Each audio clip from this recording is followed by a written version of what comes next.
Good evening. Welcome to the fourth floor of Bort's Library. I'm Professor John Coombs of the History Department, and this is the second annual Ronald L. Heinemann lecture series in the history of the American South. Many of you who are, particularly some of you I know are freshmen or sophomores at the college, might not have had the opportunity, the privilege to take a class with Professor Heinemann, but he was as close as you can come at an institution such as this to being an institution himself. And he arrived at the college in 1968 and was a professor here for 52 years, which is a very impressive length of time. Ron had a great breadth of vision, right, in the multitude of different ways that one can examine the past. And one of the things he brought to the college is an intensive interest in the history of the American South. So it's a great privilege to have this lecture series held in his honor, now hopefully in perpetuity, focusing on a subject that was near and dear to him, both in terms of his own research and in terms of his teaching. So and we're honored, Sally, to have you here join us. Excuse me, right? To have you join us, Sandy, to have you join us here tonight for this lecture, right? And I hope you can continue to come as we move forward with it in the future. I want to thank the Wilson Center for leadership of the public interest for co-sponsoring this lecture series with the History Department. It's a great privilege for us to put this on, and I hope you enjoy it. Tonight, we have a great speaker, Professor Barbara Heath of the University of Tennessee. Barbara is professor and head of the Department of Anthropology at the University of Tennessee, where she has worked since 2006. She specializes in historical archaeology, the archaeology of the recent past. For more than 40 years, she has worked on archaeological sites throughout the Commonwealth of Virginia. She began her professional career excavating and researching sites in the Dutch West Indies, and for more than 20 years, worked as an archaeologist at historic houses and museums, including Colonial Williamsburg, Monticello, and Thomas Jefferson's Poplar Forest. She has served as the president of the Council of Virginia Archaeologists and as the president of the Society for Historical Archaeology, the international professional society in her field. Among her many publications, some of which some of you have read in my class on historical archaeology, Professor Heath is the author of Hidden Lives, the archaeology of slave life at Thomas Jefferson's Poplar Forest, and with Jack Gary, editor of Jefferson's Poplar Forest, Unearthing a Virginia Plantation. Since 2011, she and her students have worked collaboratively with landowners, local archaeologists, and community members in the multi-year study of Chickacoan, a settlement of Algonquian-speaking Indians and their ancestors along the Cone River near Heathville, Virginia, the site of the first permanent English settlement on the Northern Neck and an early site of African-American enslavement. Please join me in issuing a warm welcome to the Hill to Professor Barbara Heath. Good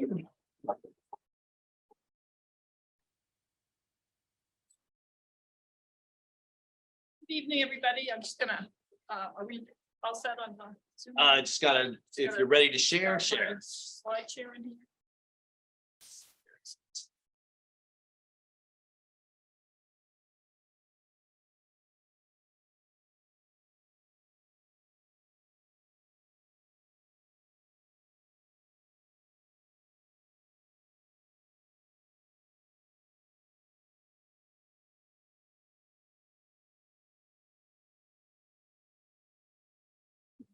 Good evening, everybody. I wanted to just start off by thanking you for inviting me here. It's a real pleasure to be here in Virginia talking about a project that I really love. So I hope you enjoy what I have to share, and I hope you learn something about the Northern Neck, about which I knew very little until I started this project. So just quickly, how many of you have heard of Chickacoan before?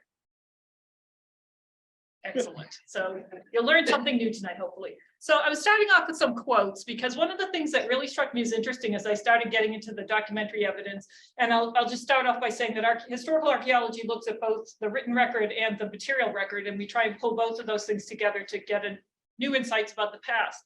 As I started looking at the historical record for Northumberland County, I was surprised to find a number of quotes, and I've just included a few of them here, that talk about people on what we now consider Virginia's northern neck, talking about themselves going to Virginia. So that sort of raised a question in my mind. Why are they talking about going to Virginia? They're in Virginia. And yet many, many times in the late 1640s and early 1650s, people are writing for a variety of reasons, and they include in their documentation something about going to Virginia. So the first quote is William Reynolds, who was settling the estate of a man named James Clawton, who was a trader. He traded for furs with native people in the northern part of the Chesapeake Bay. And he needed to hire a boat to go to Virginia to do his administrative work. Florentine Suddingborg was transporting goods and servants from Virginia to Chickacoin. Henry Haler was somebody who lived in Chickacoin, and he remembers in a court deposition about some infidelity that his neighbor, George Thompson, had been in bed with another neighbor, Richard Holden's wife, back when they had lived in Virginia. And finally, there was a mariner, somebody moving tobacco up and down the bay, who talks about going to Virginia for evidences about some problems he had with his tobacco shipment. So why did people in Chickacoin think that they weren't in Virginia? And so that's what sort of started me thinking about what I'm going to talk about tonight. So when we think about colonialism, we usually think, in the Chesapeake anyway, about people settling at Jamestown in 1607, or people settling in St. Mary's City in 1634. And most of the narrative sort of starts with those places and goes out from there. But there were a number of other settlements in Virginia, and then later on in Maryland and other places, that weren't in the core, that weren't in the central governmental, economic, social places of the early colonies, but were out around the periphery, or in places that geographers think of as borderlands. And Chickacoin was one of those places.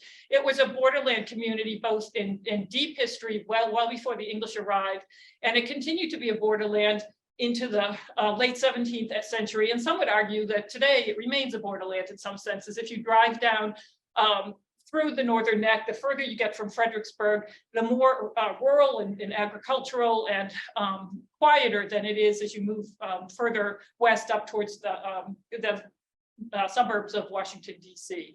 So with those thoughts in mind, I wanted to introduce you to the site that I've been working on, which was kind of a central place for this borderland community. So this is a little aerial map from Google Earth that's showing some of the principal places I'm going to be talking about tonight. So the Cone River is a tributary to the Potomac. If you were standing on the banks of the Cone where this photo was taken and looking north, within a mile, you'd see the Potomac River. There's a little inlet that used to be open to the water, but now is mostly silted in. It's now called Boathouse Pond. And that's an important place that I'll be talking about. And then there are two groups of people that I'm going to talk about, and it gets a little bit confusing because historically they both had the same name. One is the indigenous group that traced its ancestry back in this area for many, many hundreds of years. And the other are the English who came and moved into this land in the mid 17th century. So for purposes of somewhat clarity, and I realize it's not that different, I went back to some of the historical names that people had used to describe these folks. And the name Seccacoan is something that John Smith and other early explorers of the Chesapeake called the indigenous people that lived there. So for my purposes, I'm calling them the Seccacoan. The English who came in took over that name, but they spelled it differently and they called themselves the Chickacoan. So if I'm saying Chick, I mean English people, and when I'm saying Seccacoan, I'm meaning the people that were there for many generations before the English arrived. All right, so in order to really understand the idea of this place being a borderland, it's helpful to go back to before the English came and talk about what was happening politically along the Potomac River during the period from about 900 AD forward. And so one of the ways that we can do that is by looking at the archaeology that is literally eroding out of the banks of Boathouse Pond. For the last 3 years, we've had a grant from the Virginia Department of Historic Resources to do archaeology along this bank because so much of the site is being eroded by storm surge and other factors that have to do with global warming, and we're in danger of losing these sites. So we've done some survey. We've looked all along the banks of this pond, looking for evidence of Native American life. And then we focused in on a couple of places where we found a lot of concentrations of artifacts. So John Smith is the first person that kind of told us about this group. He made a map in 1608 when he was exploring the Chesapeake Bay, and he mapped out the location of all the indigenous villages that he passed. And he used on his map a symbol meaning the place where the leader of the group lived, or the Werewants in the Algonquian language. And it was a bark-covered house, and that's where you can see the star. And this map is the house where the leader of the Secocoan lived, and that house was near Boathouse Pond. So if you go out there today, you can see banks with just lots and lots of oyster shell washing out into the pond, and intermixed with those oyster shells are fragments of stone tools, animal bone, pieces of pottery, and other evidence of day-to-day life from the site.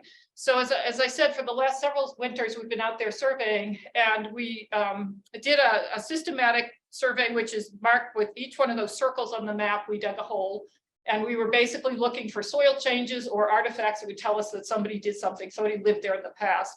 And where the red circles are places where we found lots of artifacts. And we went back and opened up larger square excavation units and expanded out to see what was there.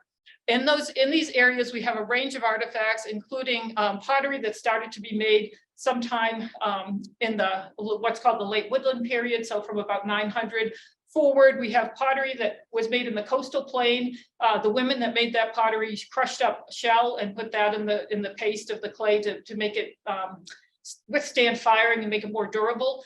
So we can tell that that pottery was made somewhere near where the Boathouse Pond was. We also found pottery that had grit in the paste, which was also a tempering agent, but that was stuff that was favored by people that lived further west. So even by looking at the pottery, we can see that there are two different groups of women who learned how to make pots in different places that came together and lived in this community. And we think that what happened was sometime in the early part of the late woodland, there was a migration of folks from Western Virginia and probably what's now West Virginia along the Potomac River, and some of those people settled at what's now Boathouse Pond. Then over succeeding generations, more and more people started migrating into the Potomac River Valley. And there was a lot of conflict that emerged with local groups that were already there. There were competition for resources. So we have a period of people in active conflict, and then people splitting off into new groups, and women intermarrying with local men, and traditions of pottery manufacturing sort of moving across the landscape. We also have the introduction sometime around 1100, 1200 AD of horticultural practices. People before that had been largely hunting and gathering and fishing for their sustenance and moving around the landscape in sort of seasonal rounds. After about 1100, 1200 AD, they started growing things like corn and squash and beans and living in much more sedentary communities. And so those kinds of changes, both through population movement, through conflict, and through sedentism, gave rise to groups that were coming together and that were there when the English arrived in the early 17th century. So in addition to the sites that we're finding along the banks of Boathouse Pond, we've also been excavating in an area north of the pond, closer to the Cone River, that we thought of as sort of outside of the village area. But as we've done our excavations over the past several years, we've discovered that there was part of the Secocoan village that kind of migrated north over time, and that folks were living there in the 17th century when the English arrived. And we know that because of the discovery of a palisade. So the palisade is a large enclosure. This particular one that we found here is about 92 feet in one direction and about 63 feet in another direction. It enclosed just over a 1/10 of an acre of land. And based on ethnohistories and other archaeological sites that have been dug along the Potomac, we think that this palisade was built as an enclosure that was sort of the ceremonial, religious, and governmental center of this particular group. So the Werewants, a man who in the 17th century was known as Machiwap, probably lived inside this palisade. His family probably lived inside as well. Some of the priests that serviced the community. There would have been a building where goods that were communally gathered and then redistributed by the Werewants were stored until that time where they were distributed. And there may have been a house where people put the remains of the recently deceased, and they were there for a period of time before they were buried. So all of these things may have been going on inside the palisade. We haven't done a lot of excavation inside of it. We've done just a little bit of testing. So we haven't located any of these buildings, but we've located artifacts and things that show that there were activities going on there and by the indigenous folks that were living there in the early 17th century. It's interesting to think of why the Secocoan would have moved in this direction, having been along the banks of the pond for so many generations. And we think it was because during the 17th century, the Potomac River was opening up, not only with other indigenous groups moving up and down the river, but also with English fur traders that were beginning to come up from Jamestown and what's now the York River into the Potomac to trade for beaver pelts and other animal skins.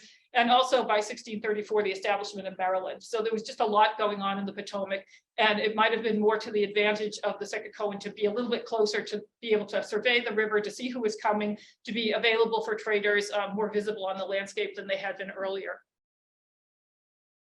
So I'm going to step back a little bit and talk, going back to my idea of this as being a borderland, talk about what the documentary evidence is that suggests that that was the case. We have the original charter for Virginia, which was enacted in 1606, and the king granted to a group of entrepreneurial folks in London who formed themselves into the Virginia Company the rights to land, and I have spelled out a little bit of the highlights here: settlement between the 34th and 41st degree latitude, control over the lands, the waters, and the natural resources. But the caveat for this charter was that they had to choose a place to settle, and once they chose that place, then they could control an area about 50 miles in diameter from that place. And the place that they chose to settle, I think all of you learned in school at some point in your life, was Jamestown, right? So if you draw a line that goes 50 miles from Jamestown and you go due north, you end up just north of the Rappahannock River, but you don't end up anywhere near the Potomac. And the area where the Secocoan were during the 17th century was outside of that original charter land. The Virginia Company did not control that land. And so that land, again, you know, is sort of from the English perspective, sort of a no man's land at that point in time. Now, a couple of years later, here's a detail of John Smith's map showing some of the other groups that were living along the river. So we have closer to the river, we have the Wickacommoco, who are a separate entity than the Secocoan, although they live close by. And then further up the river are the Machotic or the Nominai, and then further up still are the Patawomic, who are a major trading partner with the Jamestown colony. They're providing the Jamestown colonists with corn and with other foodstuffs during the early years of settlement. Across the river, we have the Piscataway Canoy, and there's a really complex political system in place here when the English arrive. The Piscataway have allied about 11 different tribal groups under one sort of central leader who's called the Tayak, and they control the Maryland shore. To the south, we have a man named Wahoseneca, who is also known by the English as Powhatan. And during his lifetime, he's pulled together about 28 different colonies or groups in Tidewater, Virginia, and extended his control over large sections of what we think of as Virginia today. But it's really unclear from the historical record and from the archaeology which or either of those groups were in control of the folks that were living right along the south bank of the Potomac. And it appears from some of the historical evidence that they were, again, sort of these borderland people that were in between, that probably sort of allied themselves with people when it was advantageous to ally themselves with people, and tried to stay neutral at times when it wasn't. And we'll get back to that idea a little bit further as we talk about some of the documentation that suggests that that was the case. All right, so in 1632, in 1632, a group of folks led by the Calverts get a charter from the king to colonize Maryland. And by 1634, the second Lord Baltimore, who is a Calvert, sends his son to become the governor of Maryland, and St. Mary's City is formed. And this is a map that shows the outline of Maryland, and it's basically carved out of Virginia territory. Remember, Virginia owned, by the earlier charter, Virginia controlled land that went hundreds of miles north of Jamestown after 1609 and further to the west. And the king then decides to change the charter and put Maryland right there. So why did people decide that Maryland was a place that they wanted to be? Primarily, it was because a group of Virginia fur traders and entrepreneurs had gone up into the Chesapeake Bay and had established a fur trading outpost on a place called Kent Island and had started making lots of money trading for furs with the Indians. Calvert was looking for a place to establish a colony. He was seeing that the success of the Kent Island group and decided that that would be an interesting place, an important place for him to settle. And so convinced the crown to basically cede him the lands that were Maryland. And so here we can see a map. It's also interesting to see that the southern border of Maryland comes right up to the shoreline of Virginia and is incorporating the land right up to within a mile or so of where the Secocoen and later English settlement of Coen Hall will be. Okay, so here's a quick map to sort of situate you all with this geography of what's going on. So Kent Island has a star. It's up by, if you ever go to Annapolis, you cross over the bay and you stop briefly on a little piece of land. That's Kent Island. And Kent Island is the third oldest settlement in English North America. It was Jamestown first, and then it was Plymouth in Massachusetts, and then William Claiborne, who was secretary of the colony and then part of the Virginia Council, was given permission by the governor in the late 1620s to settle on Kent Island. And he settled his own a plantation there where he was growing crops and raising livestock, but he was also using that as a base to send men further up the Potomac into the part of what's now southern Pennsylvania to trade with the Susquehannock Indians and others who were trading with them from the north. So the Susquehannock were kind of middlemen, and the English were accessing furs that way. When Leonard Calvert's group came to Maryland and started to establish their settlements there, they wanted to take over the fur trade. And William Claiborne's group didn't want to cede the fur trade. They were doing very well there. And there were a number of conflicts. There were some skirmishes out in the bay. They were called the Fur Wars, where Maryland officials boarded Virginia boats and confiscated furs, and there was some violence and people were killed. And William Claiborne decided that he needed to go to England to plead his case and say, give me back Kent Island, as this should be part of Virginia, not part of Maryland. So Claiborne took a boat to England, and while he was gone, his business partners, who were London merchants, installed somebody else to oversee the Kent Island operation who was sympathetic to the Marylanders. And while Claiborne was out of the country, Maryland took over Kent Island. So when he came back, he no longer owned or operated that land. And that was a source of friction for many, many years to come. Meanwhile, back in the other side of the Potomac River, there was a period of conflict in the early 1640s. The English had originally settled along the James River. In 1622, there was an uprising by the Powhatan, and the English had retrenched. Many people were killed. Slowly, they began to reestablish settlements, and they started moving north along the south bank of the York River. By the 1630s, there were a number of settlements along the York, and people were running out of land there, so they started pushing north. And between the York River and the Piankatank River, there was some attempt to settle, and also some attempt to settle further north along the Rappahannock River. And this was negotiated with two different sets of rules by the colonial government. One set of rules was pertained to those people that wanted to settle at the very end of the Middle Peninsula, so between the York and the Piankatank, and they were told that they needed to have permission from the Powhatan leader, and that they needed to settle and pay tribute to the Powhatan leader in order to do that. Those folks that pushed further north and went up to the Rappahannock were not told to do that. They didn't have to pay tribute to anybody. They didn't have to get permission in advance to do that. But they were told by the colonial government that they needed to compound themselves with the Indians, meaning that they needed to live in close proximity to the Indians in that area, and that they needed to go in groups of up to 200 men, and that there needed to be 6 people per household who could open up a new settlement there. And so it's interesting to think about why the Virginia colonial government made those two sets of rules for settlement. And one way that I've thought about this or interpreted this is that there are two different groups that are in control of these spaces. So the Powhatan under Opechancanough, who was Juan Seneca's brother, controlled the space between the Piankatank and the York. He was the person they were negotiating with. He was the person that was setting the structure of the rules of settling that area. As you go further north across the Rappahannock or up to the Rappahannock River, that area is on the very edge of the Virginia colony, and the area further north up towards the Potomac is outside of the Virginia colony or outside of the area that they're actively settling. And so they set up, the government sets up a different set of rules. And that's to be suggests also that those folks were, those native people up there were allied differently. They weren't under the Powhatan's control or protection. They were doing their own thing out there. And I think that sort of sets the tone of how that area gets settled and why it gets settled the way it does. So the Third Anglo-Powhatan War breaks out in 1644. O'Buchanan Canute says, I don't want English people in my territory. I don't care how much tribute you're giving me. You know, we don't want you here.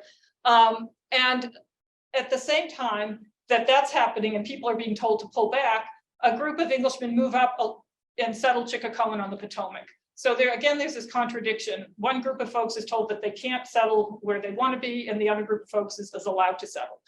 So we have the Chickacowan arriving somewhere along the Cone River sometime between 1640 and 1642 or 43. And the primary person, the person who's credited as being the first English settler on the Northern Neck, is a man named John Lockram. He was probably not alone. There were probably a number of different folks that went with him, but his household became the sort of central place of the Northern Neck, starting in the 1640s. So originally the Chickacowan settlement stretched from the Cone River to Cubit's Creek. It's an area of about maybe 10 miles along the river. And then over time, as more and more people moved into the area, it expanded. Eventually it broke off. And so there was another settlement further west that was called Appomattox. And by 1648, the area had become part of the Virginia colony itself and was incorporated as Northumberland County, which is the first county up on the Northern Neck. This is an aerial view of what that Cone Hall site looks like today. The red arrow that's sort of further in the background is the site where the palisaded enclosure where the Werowance Machiwap lived at the time the English arrived. The other red arrow is a site that we're currently excavating. We've been working on the site for the past 3 summers fairly intensively. And we're just beginning now to sort of figure out what's happening here. And I have to say that archaeology is a very slow process. It's a very meticulous process. We have about 5 to 6 weeks a year to work on the site. And part of that is taking the dirt out of the ground that we filled in the year before. And then the end of it is putting the dirt back in the ground. So it's going to take us a while to get this all figured out. But this is what we have so far from this part of the Cone Hall property. So you can see as you look, there's an area of lighter brown soil and an area of very dark brown soil. And if you look at the picture on the right-hand side, for me, I guess it's your left, or your right-hand side, you can see there's a big sort of rectangular dark stain. That is all soil that's been put back into the ground. It's organic soil. It has lots of oyster shell and a piece of animal bone and artifacts and other things. The lighter brown soil around it is soil that's never been disturbed. So when we go out there to dig, we're looking for edges. We're looking for those places where we can tell whether we're inside of something that's been dug out or outside of that. And you can see that this is a pretty big area. Each of those squares is 5 feet across. So we have an area that's over 40 feet long in a slide that I'll show you next, and about 20 feet wide. So when we first saw this, we thought, oh, there might be a house foundation under there, and that would be really exciting and really cool. But that is not the case. So here we are at the end of last summer, sort of looking at this feature from 2 different directions. The shot that is this one closer to me is standing east looking west. And you can see that there's a very dark area right along the edge of where our excavation units are. That's fairly deep. That's about 2 feet under the surface. And most of our features start showing up at about 8 to 10 inches below the surface. So being several feet down means that we're in something that's fairly deep. The other is looking, standing on the west end, looking east. And that end is a little bit shallower. And we're not sure yet if they're all part of the same feature or if we have an earlier feature that's been cut through by a later one. And by feature, I just mean activity, something that somebody did to alter the soil and do some kind of activity out on the site. So what's coming out of the fill of this? Archaeology is all about context. Things only mean things when they're seen in relationship to each other. So if we find artifacts that are all deposited in the same soil layer in close proximity to each other, that generally suggests to us that they were deposited at the same time and they date from the same time period, and that they represent some kind of activity that happened at the same time. So in the fill, the deeper layers of fill of this feature, we have shell-tempered pottery. It's Townsend pottery, very similar to the kind of pottery that we were finding on the banks of the Chickacowan River. So this descendants of those folks, I'm sorry, Boathouse Pond. So the Second Cohen's descendants were making these pots in the same way that they had been making them for hundreds of years. We have hundreds of broken pieces of locally made tobacco pipes. Some of them were made in molds and were probably made by English colonists, but most of them were made by hand and were probably made by indigenous people. And in the 17th century, it was a time of real transition. So up until the English arrived, smoking was something that was basically controlled by men. It was seen as a ceremonial, a sacred activity. It was you smoked as part of acts of healing, as parts of acts of diplomacy. It was something that was not widely done as it is today. As we got into the 17th century, smoking became more of a common activity, and the English adopted smoking fairly early on. And by the middle of the 17th century, English men, women, and children were smoking, regularly. So as you move into the middle and late 17th century in this part of Virginia, you find English manufactured tobacco pipes everywhere, and we find hundreds of those on the site. But from this early deposit, the majority of the pipes are made by Indians, by indigenous people, and they have all kinds of really interesting patterns and designs on them that perhaps suggest that different groups of people were contributing pipes to this assemblage. So not the same pipe maker was making all of these, but there were people coming together here in this area, bringing pipes with them. They were getting thrown away. And then we have some stone tools, and then those little brown sort of greeny black things at the bottom are pieces of scrap copper. And copper was a commodity that the English brought with them when they first came to Jamestown, and quickly realized that it was something that was very valuable to native Virginians. Indians looked at copper as something that was spiritually very powerful. And before the English arrived, copper was controlled by the leaders of society, and they distributed copper to people as a gift or as a form of congratulating somebody for being a great warrior or doing something really unusual. When the English arrived and realized that copper was so valued, they started trading it with lots of different people outside of the purview of the leaders, and copper sort of saturated the market, and it became much less important in terms of ceremonial exchange than it had been earlier. But we're right at the point here in this deposit, I think, where that transition from sort of native control of copper to everybody having access to it is just starting to happen. And we're finding lots of small scraps of copper. We have copper beads. We have lots of copper tacks, pieces of reused copper that are showing up in contexts that suggest that it was valued more for the material than for what the actual object had originally been. We also have some English and Rhenish and German and European ceramics and other objects. This is a fragment that we found in this feature that dates probably from the early 17th century, and a whole example of what it would have looked like. We only have a little part of the seal, but the form of this bottle and the seal of this bottle dates sometime in the first half of the 17th century. So that again confirms the early deposit period for this site. And then we found English patent farthing. This is a cheap form of currency that the English had started making in the 17th century. This one was made based on the pattern on it. So the one that's dirty is the archaeological example from the site. The other one is one that a numismatist has published online.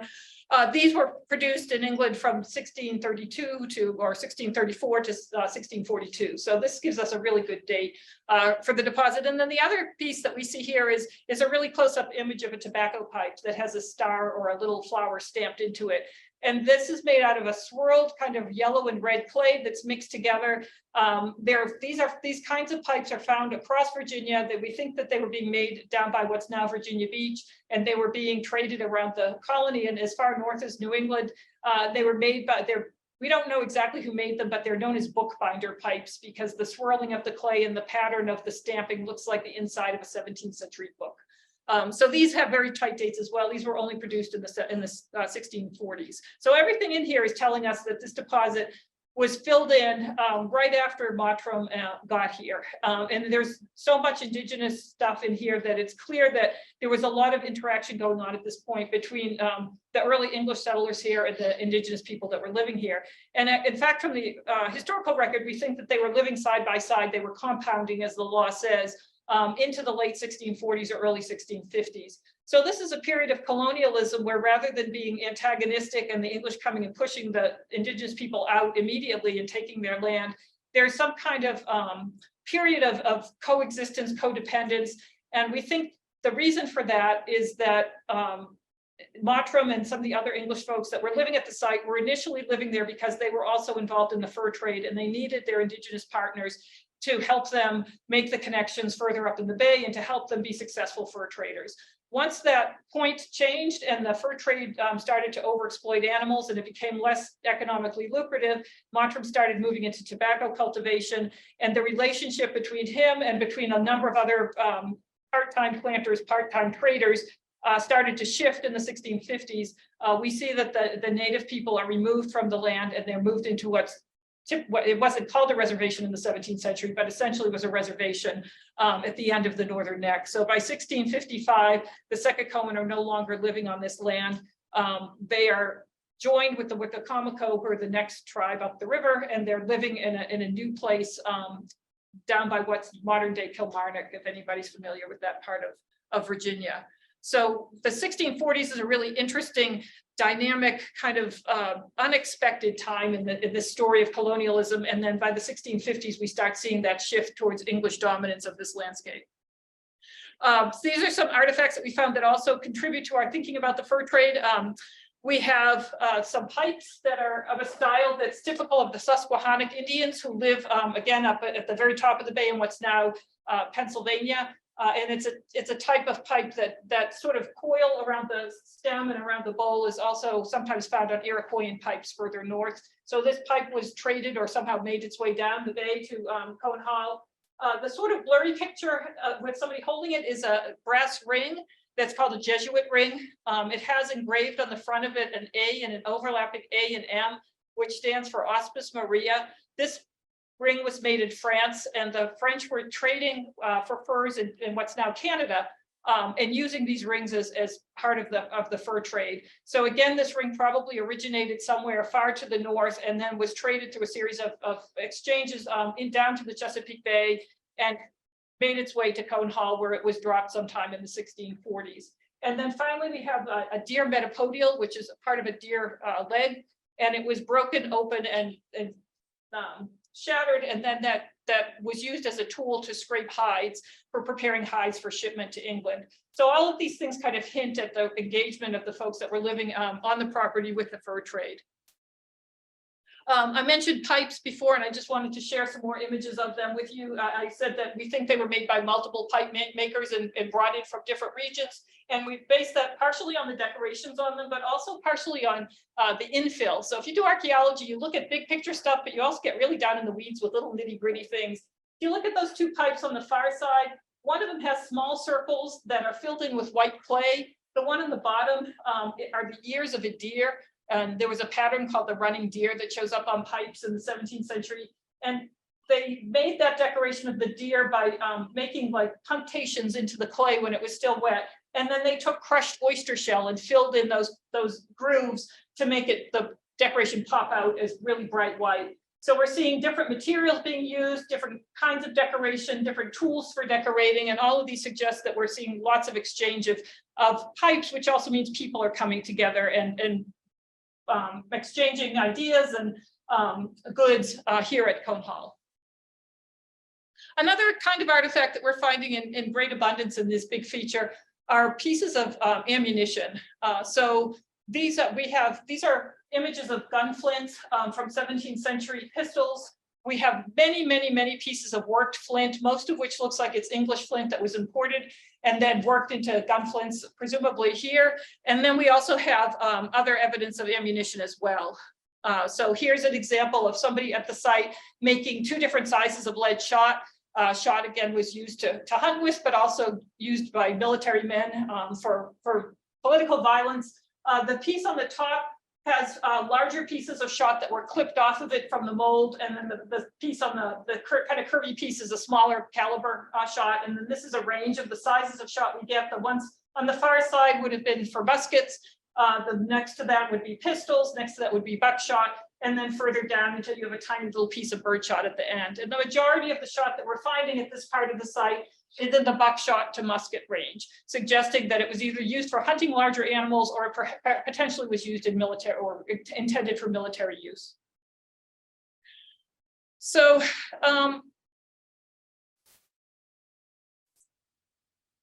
sorry, let me back up then. So during 1644, I talked about the Anglo-Powhatan rebellion that was trying to push the Virginians back south to the York River. So that's happening. Virginia's in armed conflict in 1644 with the native people, you know, in Southern Virginia. We also have Virginians from Cone Hall, based in Chickacoan and literally living at Cone Hall, invading Maryland. And, you know, people don't often know that Virginia went to war with Maryland in the 17th century.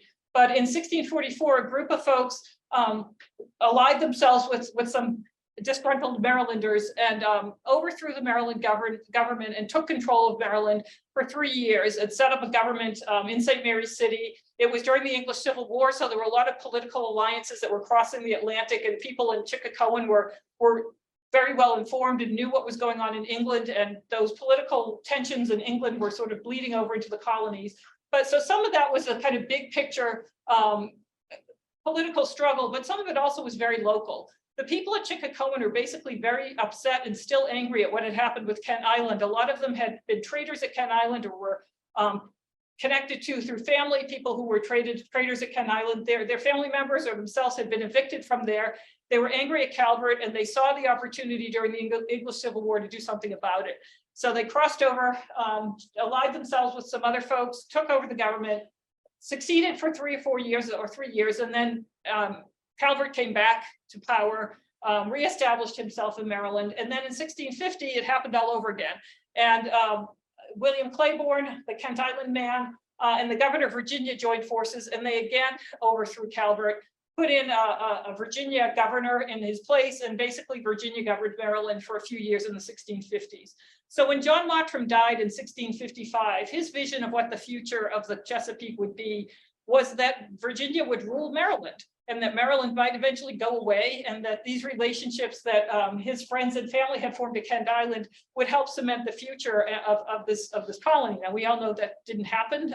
Shortly after he died, or right around the time he died, Maryland again sent Calvert back. Calvert regained power, and Maryland continued being Maryland. But it's interesting to think about how fluid things were, and how, you know, in retrospect, everything sort of marches forward in history. But at the time, people had a very different vision or very different expectations of what the future might hold.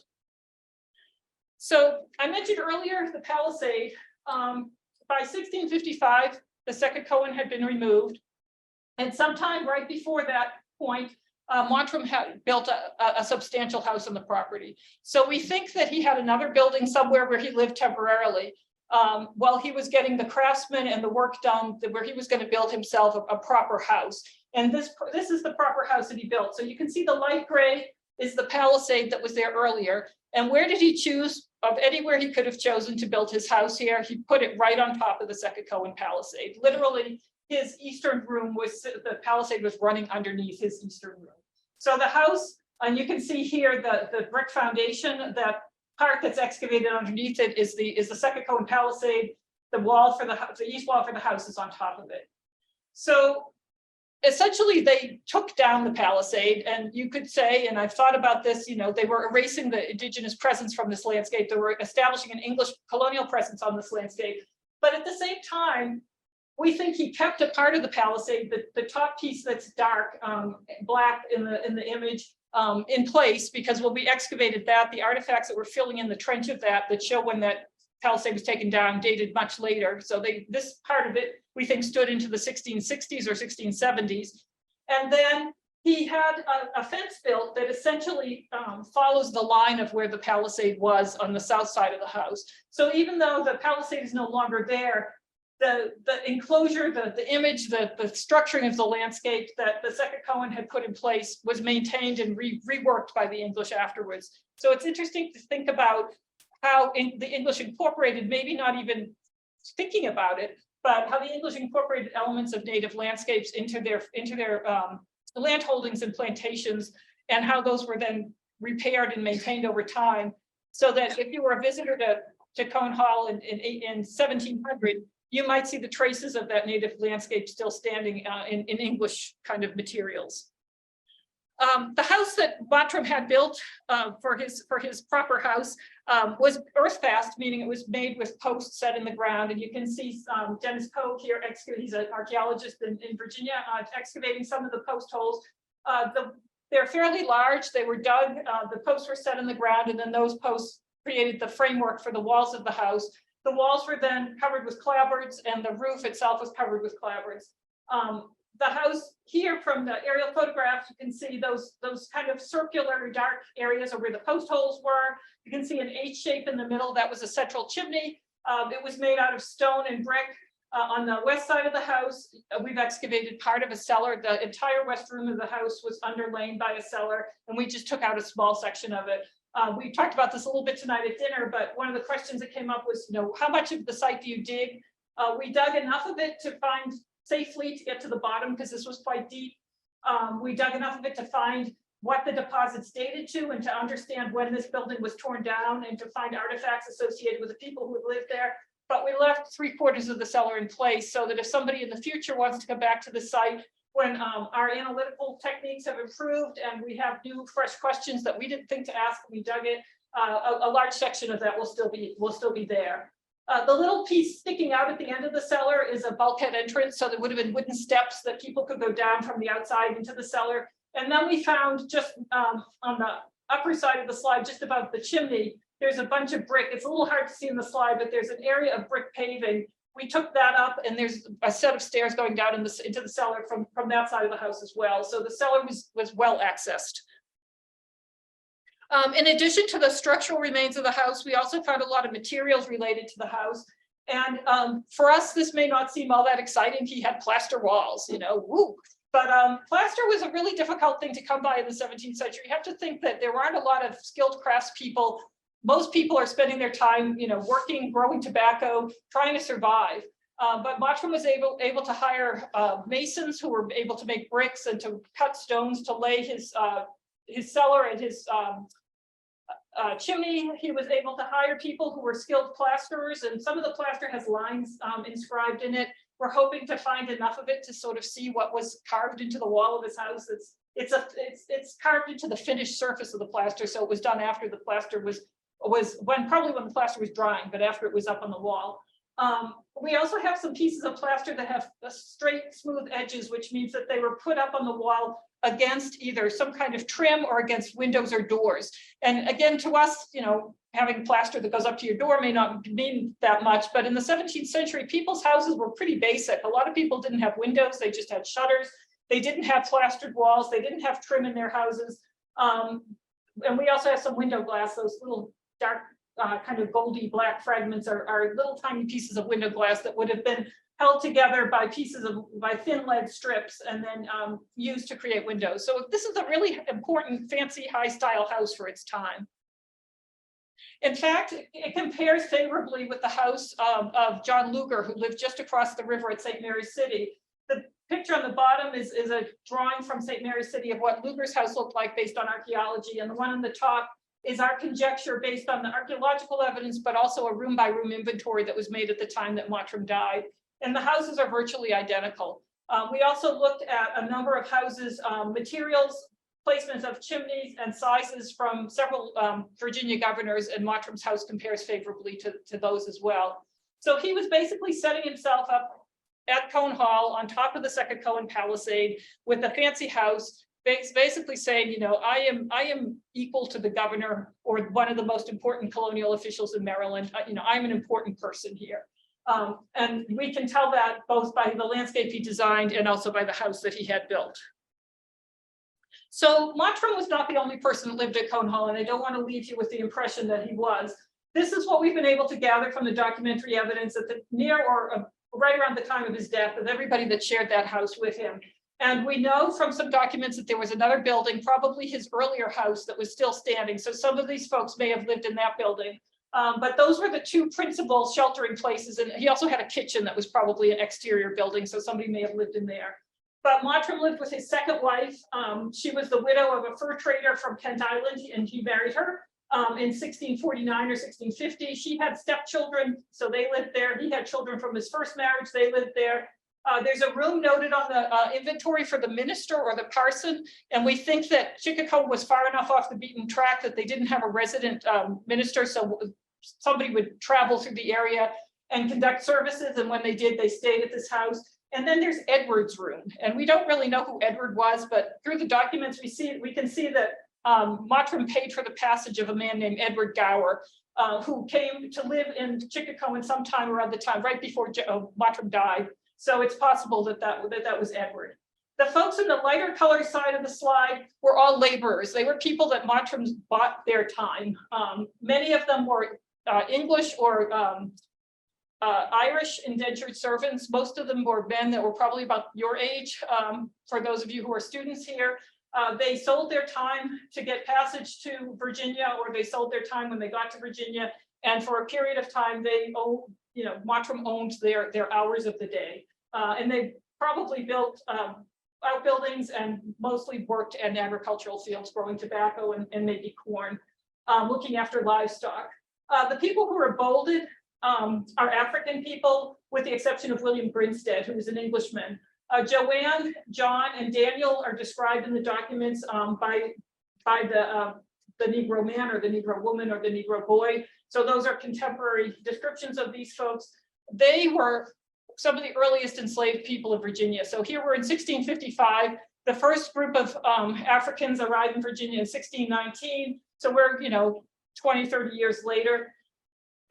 After Mottram died, they went with his estate and they remained enslaved for the rest of their lives, as far as we know.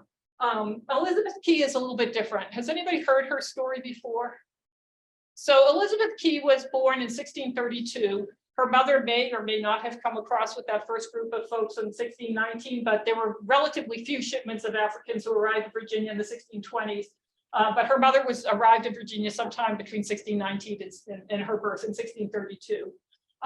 So her mother was African. Her father was a man named Thomas Key, who was an Englishman. And when Elizabeth was born, Key wanted to go back to England. So at some point in Elizabeth's early childhood, Key gave another Englishman, Humphrey Higginson, gave him his daughter and said, you can keep her for 9 years, and at the end of 9 years, bring her to England. And then Key died.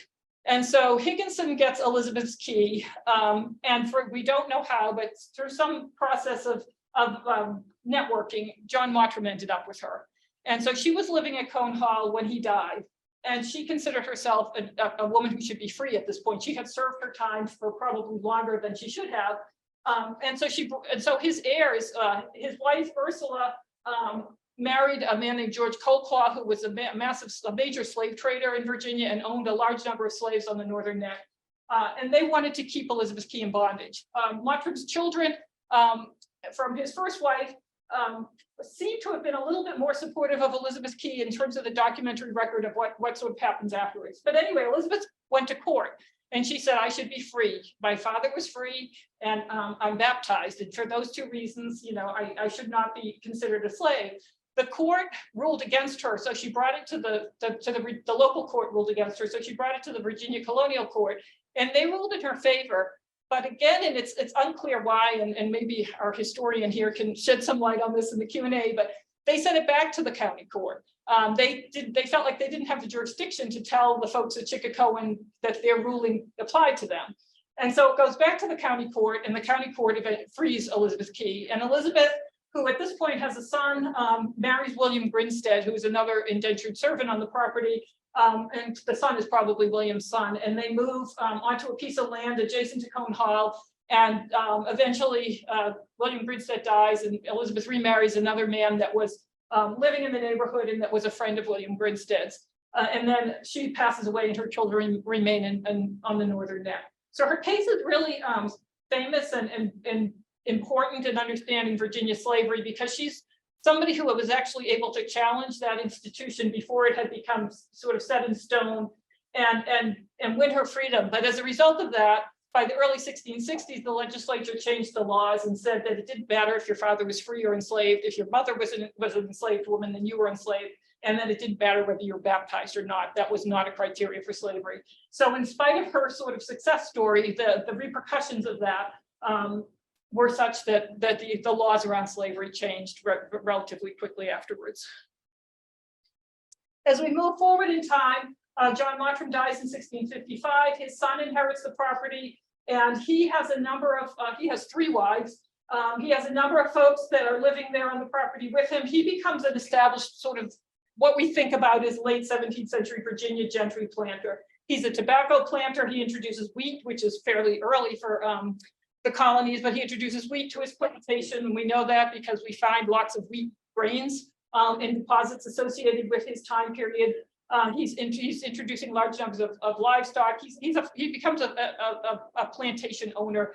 And that's a precursor to how we think about plantations developing in the 18th century. He has a number of indentured servants. He has another man, Daniel Webb, who also becomes free, and I haven't had time to delve into his story. Sort of curiously, the documents for the earlier period are much better preserved than the documents for the later period, so we may not be able to find as much information out about these folks as we could about Mottram I's household. But John Jr. dies in 1685 or 86, and then his son inherits the property, and either his son or his great-granddaughter build another big house on the property, which we have not excavated yet, but which we have found through ground penetrating radar. So we know that there's a very large brick cellar associated with an early 18th century house that's not terribly far from where Mottram's house was. Okay, and some of the evidence that we have from what life was like at Cone Hall in the later 17th century, we see just a fluorescence of material culture. People are buying and becoming consumers. There's a lot of stuff there. We find lots of artifacts associated with these later deposits. A lot of European ceramics, not very many locally made things. These are some German stonewares from the Westerwald. These are, this is probably a big jug for holding wine or beer. We have people starting to buy into ceramic vessels that they use for socializing. So on this side of the slide, we have what's called a posset pot, which was a curdled milk, alcohol, and spices that you would drink and serve, when people came to visit. And then the little lid there was made in North Devon or Somerset in England, and that may also be the lid for a posset pot. So we have a handle, we have a potential lid, and then this one down here is from a collection. It's not archaeological, but that gives you a sense of what that vessel might have looked like. And then as we move into the very late 17th and early 18th century, we start seeing the introduction of tea. So tea and coffee and chocolate are all these exotic beverages that start to be consumed in the late 17th century. And we see that the folks at Cone Hall are buying into those kinds of consumer goods too by that period of time. We also see many, many more European pipes, and the locally made pipes start disappearing. So by 1670, 1680, we're not finding indigenous pipes anymore. Everything that's coming in is either made in the colony by English folks or coming in from Europe. We haven't found, besides the main house where we think John Mottram's son lived until he died, we haven't found a lot of other features associated with the late 17th century.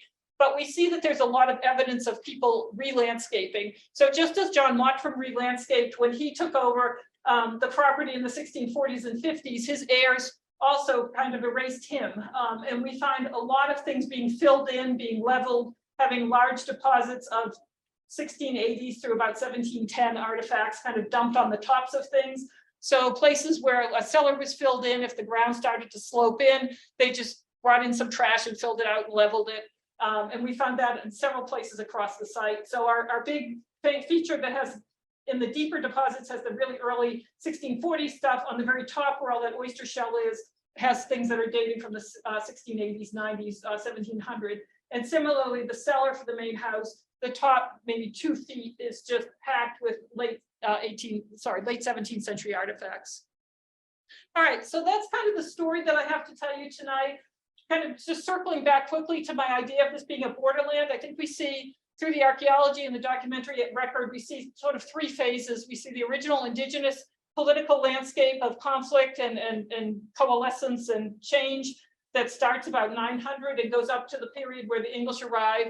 We see that first 15, 20 years of the English living at Cone Hall, where there's an alliance between the English and the Indians. There's a sense of possibilities. There's a sense of a different future that might emerge And then we see the sort of creation and hardening into the idea of a plantation economy taking hold sometime in the 1660s and 70s and really taking off as we get into the late 17th century. And at that same time, the name Chickacoan, the documentary evidence of people being referred to as Chickacoans or being referred to as somebody different than Virginia goes away. And so after the records after about 1670 no longer mention this area as Chickacoan anymore. It's just Northumberland County.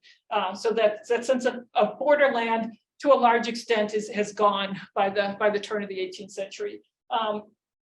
So yeah, so that's where I'll call it. So thank you.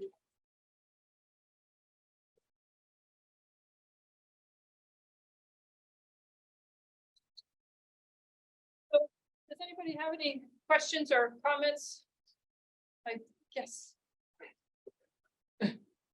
I'm curious about the construction of this house on the side of the palisade, and I wonder if you could say a little bit more. Was there a feature of the landscape that made that an attractive location, or it feels very powerful to sort of obliterate your predecessor by building your big fancy house on top of that site? So, or is it a combination of both of the features of the landscape and a kind of assertion of political dominance? Yeah, I think it's a combination. So if you go to the northern neck, like many parts of the Tidewater, you know, elevation is relative. So it's on the high ground, but the high ground is like 15 feet higher than the low ground. But if you think about it, I mean, the high ground covers a whole swath of that field. So Mottram could have chosen to build his house on the high ground, you know, 20 feet this way or 15 feet that way, but he didn't. He chose to build it there. And I think part of it is a statement of domination. And you often see that in colonial situations, not only, you know, colonial Virginia, but in colonial situations around the world, where the people coming in are establishing that they now are in power and they're building on top of pre-existing places of power. And since this is associated with the werewolves and the powerful person before him, I think Mottram is sort of taking on some of that aura of his importance as just as they took on the name of his group, but he's kind of making it English. So that's my interpretation of why that spot. Yes. I had two totally unrelated questions, so I'll throw them both out and you can choose which you want to answer or both. I'm curious if there are present day indigenous descendants of the Chickacoan, and if they plan to be involved in the interpretation of the site at all when it gets to that point. And then the second question was, I'm curious about Elizabeth Key and multiple marriages to indentured servants. Is that sort of a symptom of those men just have fewer options to marry women, sort of demographics, or is that really sort of evidence of a pre-Stono, a pre-hardening of the institution, and it's more fluid what's acceptable in terms of interracial relationships? Mm-hmm. So to the first question first, there are several federally recognized tribes in Virginia, but the Chickacoan are not one of them, and in part because I think of that removal so early on, and part of the process of gaining federal recognition is being able to establish ties to specific places, and those ties were severed in 1650 to 1655. They also were joined with the Wickacommoco, who they were not friends with before that, I mean, to use a vernacular term, but they during the 1620s, when the Second Anglo-Powhatan War happened, the Wickacommoco were actually allied with Powhatan on that one. And there were some English fur traders that were on the river, and they stopped at Chickacoan, and Chickacoan came aboard and said, you know, bad things are going to happen soon. You might want to get out of here. And the Wickacommoco were going to be part of those bad things happening. So they weren't politically, we know from that evidence anyway, that they weren't politically aligned, but they ended up being put together. Machiwap, the Chickacoan werewolves, was put in charge of them. And that didn't go well. We have correspondence where he's writing to the Virginia government saying, I need your help. You know, you've put me in this place where, you know, I have enemies all around me. And he was eventually deposed from his position, and the Wickacommoco put in a great man, one of their leaders. And then the Virginia government dissolved the reservation in the early 18th century because they said there were too few people there to continue. And I think that the too few people was that people were just leaving, and they were moving. Either they were aligning themselves with the Rappahannock, or they were going up to the Potomac, or they were going across into Maryland. So one of my students, Rebecca Webster, is doing her dissertation looking at this period of coalescence and separation, and she's looking at the material evidence of what that might be. But there is a Facebook group that are the descendants of the Wickecommoco, who now sort of consider themselves also Secocoan. So that you know, rivalry in the past hasn't carried over to the present. And they have been in contact with us. We've had some folks from that group come out to the site and visit with us and do a tour of the site. And we took them over to Boathouse Pond, and they're following us on Facebook. And they're all over the country. There are some folks, I think, still in Virginia, but most of the people I've been in touch with, some are in California, some are in Texas. They're just all over the place. And then the second question was, oh, the fluidity of race. Yeah, so I think that it's another thing I'd like to follow up on, and you know, when I have time, is it seems like people who were indentured together stayed together. So even after they were free, there's evidence of other folks that were from the Mottram household that set up household together, that, you know, became guardians of children when the other person died, who, you know, attended each other's weddings. I mean, they seemed for the most part to have created almost a family network from that experience together. And I think that Elizabeth Key choosing William Grinstead as her husband was in part because, you know, of the men that were living at Cone Hall at that point in time, you know, he was the one. And then I think perhaps, I mean, it's really hard to say how people feel in the past, but perhaps because her second husband was somebody that her first husband was so close with and friendly with, that he had a sense of wanting to look after her and her children as well. And I do think race was very fluid then. There was lots of evidence of interracial relationships, not always ending in marriage, but certainly, you know, those lines that we see in the 18th century weren't there. Yes. What kind of continuity, if any, do you see between English architecture and the Colonial architecture? It varies. I mean, so there's been a lot of work on architecture, and they've named the kind of house that Mottram lived in the Virginia house, because the plan of the house is a simplification of English architecture. The materials are a simplification of English architecture, in part because of just a lack of labor and a lack of skilled craftsmen and a lack of you know, time to devote to building a big house. But there are other houses in Virginia that are very English in style. I mean, Bacon's Castle is one example of that.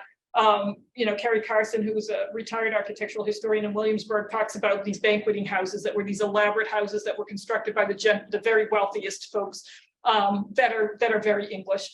There are houses outside of Williamsburg that were quite English in style. So I think that, again, it depended on when the house was built, what the resources were, who was building it. I think the Mottram's house would have been recognizably English, but somebody visiting from England would have found the earth-fastedness of it, the clapboarding of it, probably the sparsity of it a little bit, for somebody of his social rank, a little bit puzzling. Yes. Do you know where Mottram?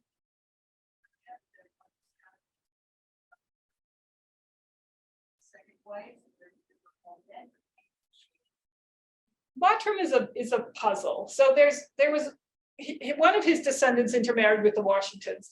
So there's been a Washington genealogist in the late 19th or early 20th century who visited England, and went there are, you know, manorial Mottrams in Chester in northern England, and he wanted to ally Mottram with them. If you look at the records, and I haven't done much of it, but if you look at what's available online of the records, there are many Mottrams in that part of England. So which Mottram he is really hard to pin down. But it's clear that he was somebody who had political stature and was not. There's been a lot of discussion among historians, at least in the 70s and 80s, about, you know, the people could remake themselves in the New World, and you could become a very important person having been nobody in England. But I think Mottram came from a wealthy background. You know, William Claiborne was his friend. He stayed with him at Chickacoan. He entertained governors at Chickacoan. You know, Ursula Bysshe was a very ambitious woman who married only the most promising of husbands. There's just a lot of evidence that he was probably a gentry class person, but there's no record of him arriving in Virginia. We know he owned a plantation along what was called the Charles River then, but is the York River. And he sold that in 1640. He owned another piece of land. Potentially, there were two Mottrams floating around at this time period, but potentially he owned a piece of land on the Piankatank River, and then he owned the land at Chickacoan. So there's some historians who have said he came from Maryland, but there's no evidence in Maryland of him being there. And I think they think he came from Maryland because he shows up in the Maryland court records for St. Mary's City. But Maryland is literally 8 miles across the river, and I'm sure he had all kinds of dealings with people in Maryland, both before and after they took over the government. So it doesn't surprise me that he would appear in the Maryland court records. So he's a mystery. And actually, I just had an email from a descendant of his today asking about some family history, and I would love to be able to find out more about where he came from. His first wife came with him, we think, from England, and she died probably at Cone Hall. And then Ursula married him next, and then he predeceased her. But that's really all we know about his family connections. The question about the bricks at Cohen Hall, were those imported from a more established brickwork, or was he actually able to bring a brick maker there locally? I know that's tricky and bricks are very expensive at the time, so I was just curious how that works. We haven't done any kind of chemical analysis on the bricks, but I think probably they were made on site somewhere. You know, one of the thoughts that feature is that we're digging now is some kind of big borrow pit to mine either sand for mortar or clay for brick making. And then it was filled in when, you know, they didn't want a big hole in the ground, so they filled it in. We do have stone that's in the chimney of the main house, and that stone is definitely imported. We think it's English, and we think it's from somewhere in the West Country. And there's a geologist at UT who's done a little bit of work trying to figure out where that came from. Because there's no stone like that in that part of Virginia. There's no stone like that, I think, in Virginia to begin with. But the bricks, I think it was possible they were made somewhere close by. How far around the house have you excavated? Because I know Mottram's inventory lists a store, right, belonging to Richard Wright. There's the old quarter, there's the kitchen. So have you extended is far enough away that you've found some of these additional structures yet? In the 5 weeks every summer that you're working? No, so we've done shovel test pits across about 2 acres of the property in that field, and we've done ground penetrating radar and magnetometry over that same area. And we have some hot spots that show up in the magnetometer. Everything north of the house is one giant anomaly for the magnetometer, because I think there's so much metal out there. But we found some places with the ground penetrating radar that could be outbuildings. There's an area just northwest of the house that I think might be where the kitchen was. I didn't talk about it tonight, but we found 2 pits that were just off the northwest corner of the house that are also really filled with really early material. And there's a lot of burned animal bone and a lot of things that are a lot of carbonized seeds and things coming out of that are suggestive that it could have been associated with kitchen waste getting put in there. The brew house should jump out at us because brew houses are very specific architectural forms, right, and we have not found that, but it might be one of those blobs on our map. The old quarter, again, if this big feature is a borrow pit from 1640s, the old quarter might be associated with that, and it's off to the side of where we're digging right now, but we haven't found that yet. So again, you know, 5 weeks a year. Yeah, we do what we can. Well, I mean, to me, for the very reasons you kind of elucidated in the talk, one of the things that's exciting about this site, not only is its early date, right, in the Potomac River Basin, so as an early site of English colonization in that area, the overlap with Native Americans in this kind of transitional period of Chickacoan, before this becomes Northumberland, is really interesting. But it's also, just from my own work, the thing that kind of fascinates me is we really need to kind of think about a place like Cone Hall as one of the sites where African-American culture took shape, right? This is where it begins. And there's going to be Grinsteads related to Elizabeth Key and William Grinstead. At least possibly some of them, yes, in Northumberland well into the 18th century. And as you say, and these are not the only group of African-Americans in that part of the colony in the 1650s and in the early 1660s. And this is not, it's interesting. You're not seeing, and I know you've written on this subject, and this is kind of, I guess, a question, right? There's no signifiers of Africanness in this world, right? It's an immersion in an English material world. Yes. And what do you think are the potential consequences of that in terms of, larger questions about the development of African-American culture in Virginia?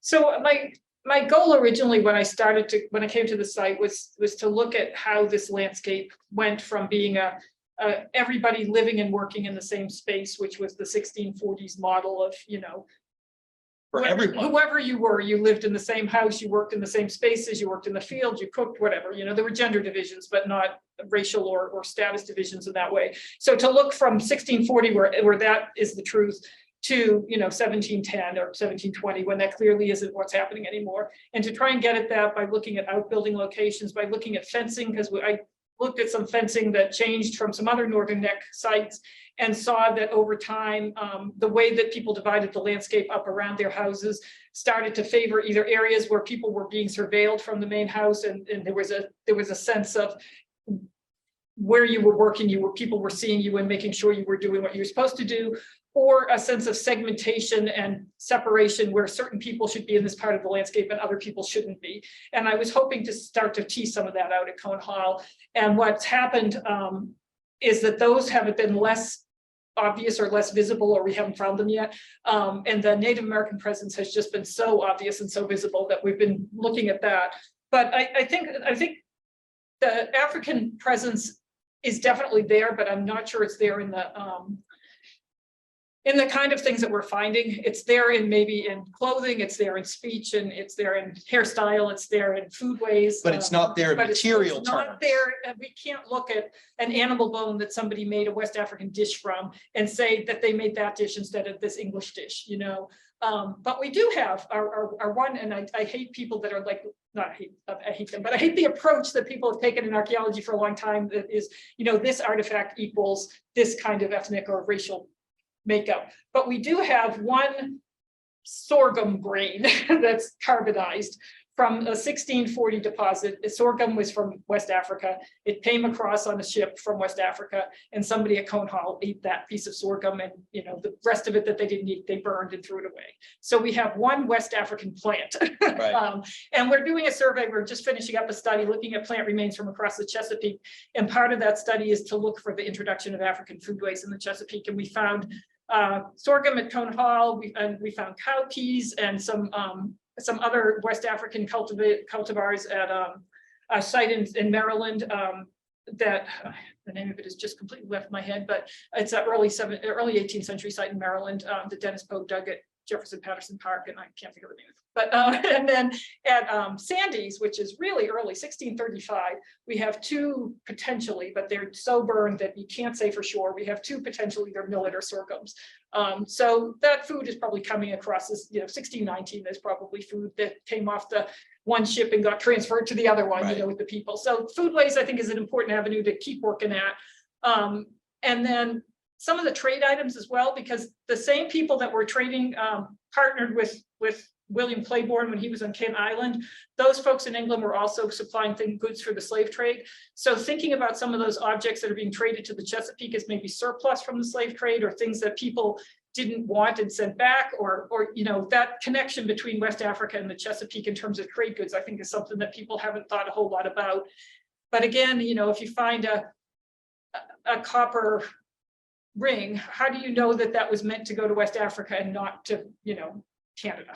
So it's really tricky. When you get into the early 18th century, then you start getting things that are clearly designed to be used by enslaved people. They were meant to be given to slaves and to use by slaves, and those things you can find. The 17th century is a lot harder to get at. Right. Thank you. And digging, we talked about this before, but going to George Colclaugh's house and taking a look around, because he had a large number of enslaved people. He must have had separate quarters there for, maybe not separate just for Africans, but separate from the main house. And there must have been enough people there to have created more of a material record than we're finding with just 2 or 3 people. Right. That would be a cool project to work on. Well, thank you, Barbara. And we have refreshments in the back if you'd like to continue the conversation. And thank you, everybody, for coming. Appreciate it.